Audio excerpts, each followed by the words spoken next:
I honestly, genuinely think we will have Chucky or Megan's type dolls. That I mean, look, that sounds creepy, but when did dolls become creepy? When did clowns and dolls become creepy?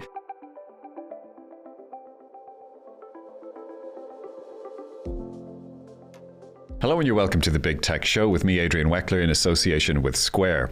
Tabitha Monaghan, hello. Hello, how are you? I'm very well. Chat GPT. Chat GPT. Not the easiest things to say. Not the easiest thing. It stands for Generative Pre-trained Transformer, and it's basically a large language model, but it's the AI program du jour online. There's a lot of hype about it. Lots of buzz around this. So, we're going to talk about what it can and can't do and whether it serves any function for society. You've been trying out, I believe, some tests on ChatGPT. I've given it a go. I asked who you were. Mm-hmm. Adrian Weckler, didn't know who you were until I specified the Irish Independent. Mm-hmm. Fine. Gave very I sent it to you. It was very generic. You wrote for the Irish Independent. You wrote about tech, blah, blah, blah. Pretty standard stuff. So then you criticised the type of question I was asking. I wasn't being difficult enough. So then I asked it to write a poem about big tech, not the podcast, because it didn't know the podcast existed, but just big tech in general. So I'll give you the first two paragraphs. This is a poem. This is a poem. Sorry, you asked ChatGPT to write a poem. Yeah. About me tech. Or the Big Tech Show? No, I did also ask it to write one about you, but it was a little bit cringe and more of a love letter, so I don't think I'd be comfortable reading that. So I'll go with write a poem about big tech instead. So this is how it went. Big tech with its towers tall, a giant amongst the digital thralls, a melding of machines and man to shape the future again and again. So that's just the first few lines of it. It was okay. I was more impressed with that than I was with the questions I was asking it. What would have been a little bit more impressive to me is if you had asked ChatGPT to write a poem about Big Tech Show, for example, in the style of Joyce or Yeats or Chaucer, which it can do. And you did ask me to ask it to write an Irish Eurovision entry an Irish Eurovision entry in the style of the Sex Pistols, which I don't have in front of me, but I think what the point of it when I was doing it was to see how long it took, because you were saying some of the things that you've asked, it takes a little while to get an answer back. Oh, it can take up to 40 minutes. Yeah, this one, it was seconds. They had it, and it was about Dublin and a revolution and tearing walls down, and it had verses, it had a chorus, it had a bridge, and it was as instant as you could expect it to be. Were you impressed by that? I was, actually, because I think maybe in the first place you had said it was going to take a while, so I was impressed with how quick it did it, but because we were so specific that it had to be an Irish Eurovision Song Contest entry in the form of, or in the style of, X artist, and I thought that was quite impressive. But I'm just wondering why there's so much buzz around this, because do you remember when the Google AI chatbot, there was talk about that last year, and it was sentient and it had feelings, and there was a lot of buzz around that. I understood that more than the hype around this, maybe. I don't know, what do you think? So the thing about ChatGPT, which is from OpenAI, don't forget Elon Musk was a co-founder of OpenAI. Microsoft is investing billions in it, owns half the company now. The reason there's so much hype is because, relatively speaking, it's so good. So when you or I think of artificial intelligence with voice and search, normally we might think of Google, but mostly I think people think of Amazon Alexa or Siri. And when you ask one of those devices a question, it's pretty basic. It's pretty poor. You get basic answers back. This is kind of amazing. I mean, you're talking about poems and songs, but this can write a movie for you, and it can write a movie in a particular style. I asked it to write me an act of a play with and I specified the characters in the style of Martin McDonagh, who wrote the Banshees of Inisherin. And it came back with a pretty good approximation of his language and the style and the setting. How creative was it though? Because that's just reading up on this, and it was what publications this has reached, because it's a big tech it's a big piece of technology. It's reached publications that I wouldn't have expected to see it in. So, for example, the Hollywood Reporter was talking about this because of its impact on screenwriters, for example. Well, can I just, if you think about the Hollywood Reporter, you think about Hollywood and the TV business in general. I don't know if you watched the Australian soaps, Home and Away, Neighbours. Yeah. Okay. Would you describe episodes of Home and Away and Neighbours as being particularly interesting or innovative, or from the plot development point of view? You know, to me, they're formulaic. Yeah, the script isn't particularly complex. If you think about pop songs in the 90s from Stock Aitken or Waterman, or even today from some writers, they're formulaic. Now, if you can get Chat GPT, I bet you could get Chat GPT to write a soap opera series and input the characteristics that each character would have, and I bet you it could be a hit. Is there no limitations then on the length of? There are limitations on what it can do, and for example, it's not allowed to give you anything illegal. You can't ask it to make a bomb. Okay. But what you can ask, with varying results, is to write a play or a movie where one of the characters builds a bomb and ask it to describe in detail the scene where he builds the bomb. And has that worked? Has that been now? People have been trying that out, but it's pretty, because it's still quite manual in terms of there are still people who are overseeing its results. They're very, very cognizant of not letting it do that. It still has a few problems with its cultural assumptions. For example, if you ask it to write a rap, there is a reasonable chance, and you ask it to, say, to write a rap in the style of NWA, there's a reasonable chance it's going to come back with lyrics that suggest or signal that, you know, women are this, or that different races are that. And what it's doing is it's reflecting the canon of all the rap that's there.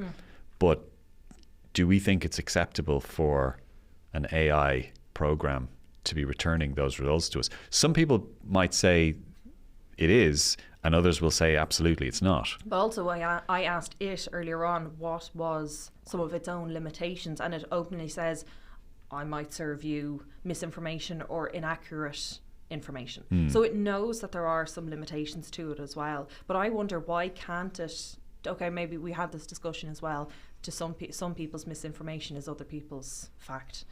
But there should be some kind of, you know... Well, there are going to be judgment calls that are pulled there. I think where most of the attention in terms of controversy so far has come over things like college and secondary school essays. Yeah.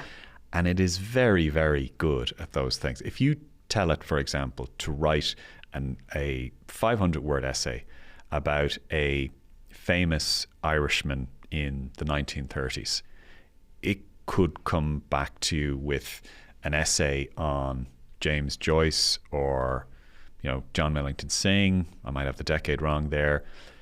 Absolutely competent. If you further specify that you want it to be written to the standard of a 15-year-old teenager, it will cut out a lot of the big words.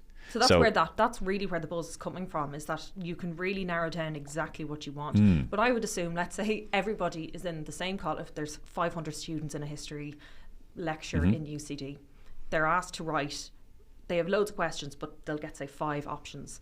They're asked to write about the Irish Civil War, for example. And then the college student goes on and says, write me an essay about the Irish Civil War. Is it not going to give the same answer? Let's say 3 students did that. No, not necessarily. It may do, or they may be very similar, but it may not give exactly the same answer. So it won't be like Google in that respect. I suppose the stepping back, there is a question over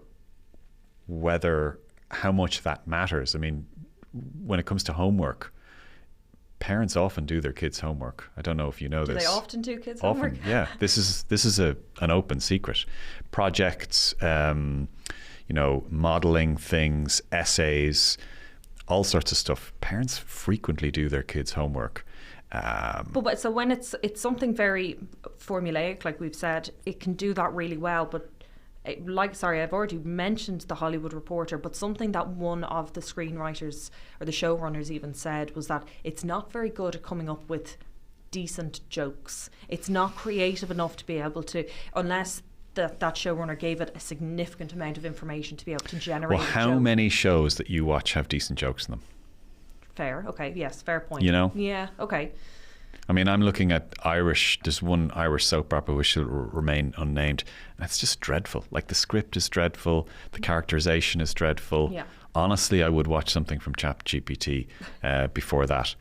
I mean, look, the other big question here, the elephant in the room, is even though we know it's not sentient, is it still a little bit too quote unquote intelligent or powerful?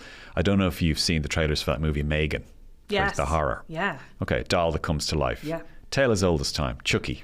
Okay. Yeah. Creepy. Now, let's say you give Megan, or let's say it's Barbie, Okay. chips in Barbie's head, infused with Chat GPT. Yeah. You can talk to Barbie. Yeah. But they don't. I asked Chat GPT, how are you? It's like, well, I can't tell you that. I'm only an information tool. I can only tell you about things. I don't have feelings. You know, I think, is that not where that question comes in? It's about emotion. No, more because than what you say to the doll is, tell me how you feel about me. Tell me that you love me. And tell me that you love me in a way that reminiscent of, or for the next month, when I ask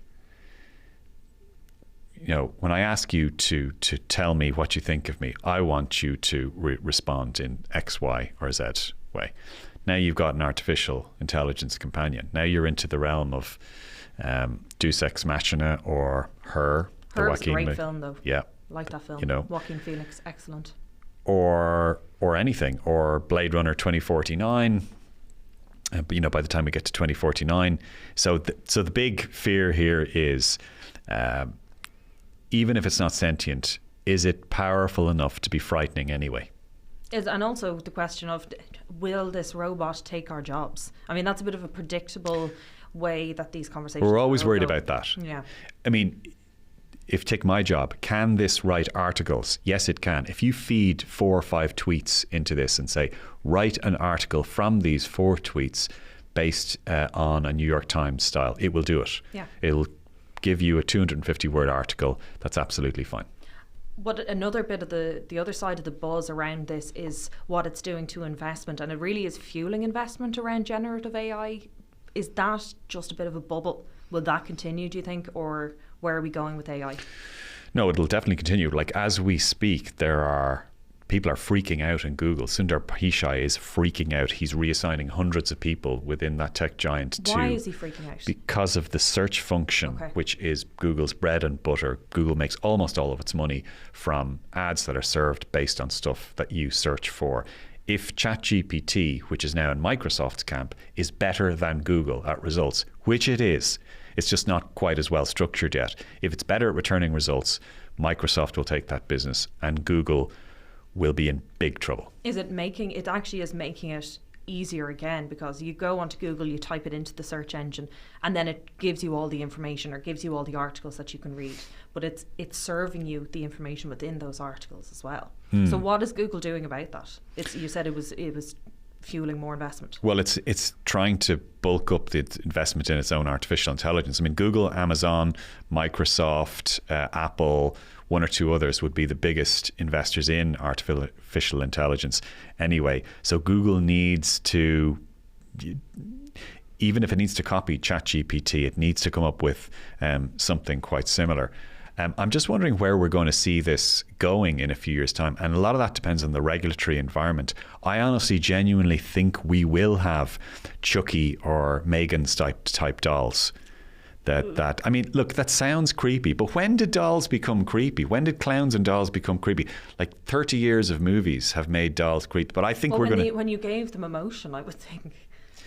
Something that is giving a non-human entity emotion, because it doesn't have empathy. Is that not? I would have thought that's where that came from. It's a funny one, because things, inanimate things that don't have empathy can still have unusually powerful sentimental value. It could be something that was shared ownership. Yeah. It could be a voice message recording of somebody who recently passed away. There are a lot of ways that can happen. So I think it's going to come up in dolls, in toys.